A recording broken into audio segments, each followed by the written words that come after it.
Victoria sat on the worn-out wooden bench, the soft glow of the evening sun fading behind the horizon. The air felt thick, as if it too was burdened with the weight of the decision she had to make.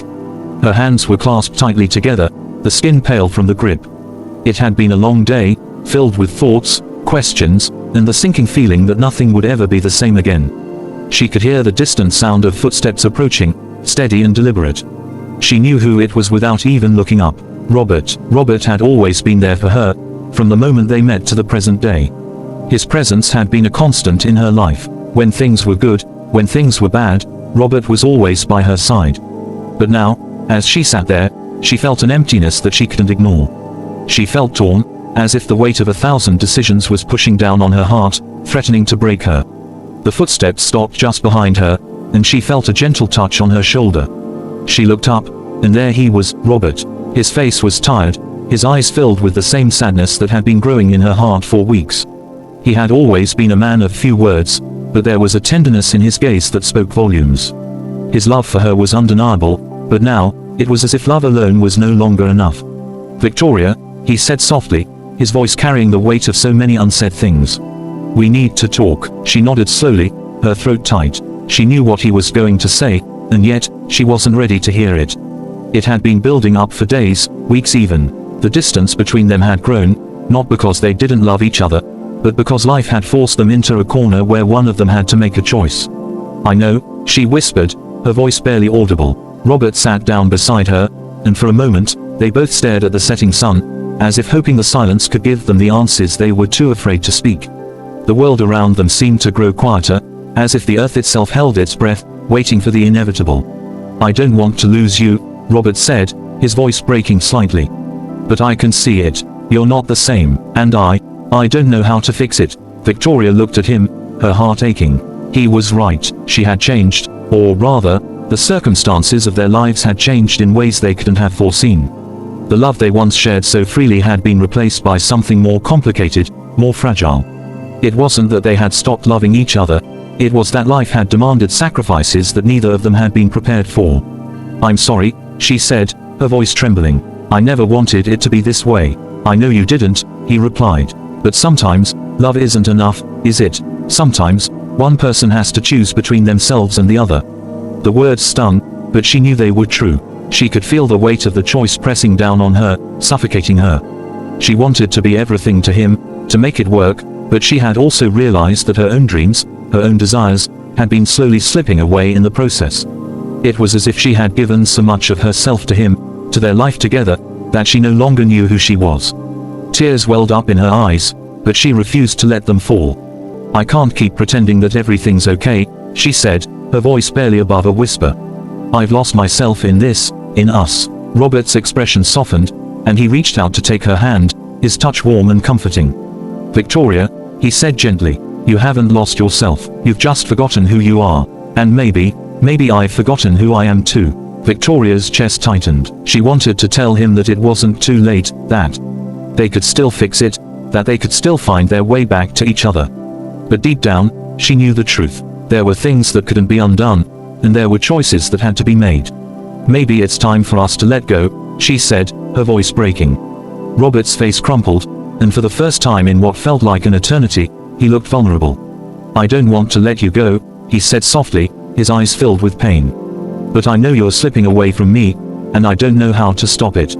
The words hung in the air between them, heavy and suffocating. Victoria wanted to hold on to him, to remind him of all the good times, all the love they had shared. But the truth was that sometimes love wasn't enough to heal the wounds life had inflicted. Sometimes, love had to make room for something else. She closed her eyes, letting the tears fall. "I love you, Robert," she whispered. "But I think I need to love myself first." For a long time, neither of them spoke. The world around them seemed to pause, as if waiting for them to make the decision that would change everything. "I understand," Robert said at last, his voice raw and quiet.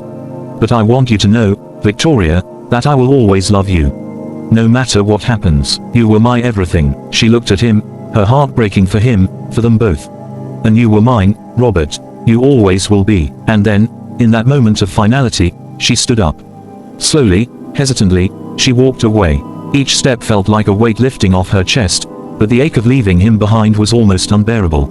She didn't look back, but she could feel his presence in every fiber of her being, a part of her that she could never forget.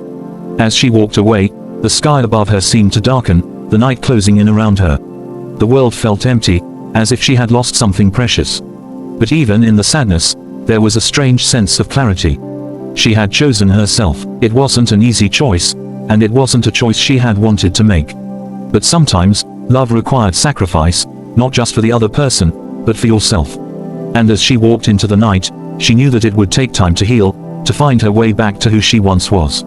But the one thing she was certain of was that she had made the right choice.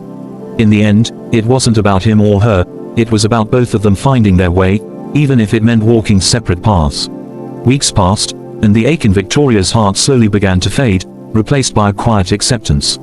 She had made the difficult choice to walk away, but in doing so, she had rediscovered the parts of herself that had been lost.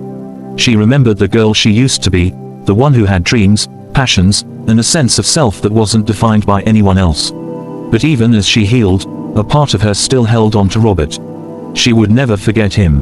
The love they had shared would always be a part of her, like a scar that, although painful, reminded her of who she was and what she had overcome. One evening, as she sat in her apartment, a knock on the door interrupted her thoughts. She opened it to find Robert standing there, his eyes still filled with the sadness she had seen before. But this time, there was something else in his gaze, hope. "Can we talk?" he asked, his voice quiet. Victoria nodded, stepping aside to let him in. As they sat down, the silence between them wasn't as heavy as it had been before. They had both changed, but in that change, there was a sense of understanding. The love they had for each other wasn't gone, but it had shifted, evolved. "I'm sorry," Robert said, his voice thick with emotion. "For everything, for not seeing you, for not hearing you." Victoria reached out, taking his hand in hers. "It's okay," she said softly. "We both lost ourselves for a while, but we can't keep living like that." He nodded. "I know, and I don't want to lose you, but I understand now. I want to help you find yourself again." In that moment, Victoria realized that sometimes love didn't mean holding on with everything you had. Sometimes, love meant letting go, and sometimes, love meant finding a way to embrace the pain, the sacrifice, and the growth that came from choosing yourself. "You don't have to choose me, Robert," she said softly. "Choose yourself, too." And so they sat together in silence, not knowing what the future would hold, but knowing that the love they shared was no longer about possession. It was about growth, acceptance, and the power of embrace. As they sat there, their hands entwined, Victoria felt a small flicker of hope. Not for the future they had once imagined, but for a future where they could both be whole, even if they were no longer together. The journey ahead was uncertain, but for the first time in a long while, Victoria felt ready to face it. Not as someone's partner, but as herself.